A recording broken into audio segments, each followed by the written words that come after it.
అలాగే నీకు మళ్ళీ ప్రేమ మీద పెళ్లి మీద నమ్మకం వస్తే నాకు మాట చెప్పు. ఎందుకు? మీ నాన్నలా చూసుకునే అబ్బాయిని చూస్తాను. ఓ ఓకే, థ్యాంక్స్. సరే మరి ఉంటాను. మరి నువ్వేం చేస్తావు?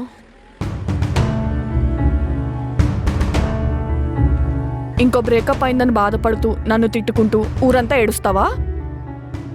ఏంటి? చూడు రాఘవా, నేను నీ ప్రేమను అర్థం చేసుకోలేకపోయాను. నీ ప్రేమనేంట?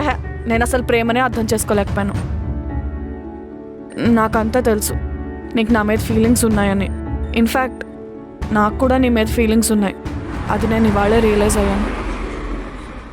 ఇంకెప్పుడు నీకెవరు లేరని అలా ఏడుపు మొహం వేసుకొని కూర్చోకు. నీకు నేనున్నాను. ఇది నిజమా? గిల్లి చెప్పమంటావా?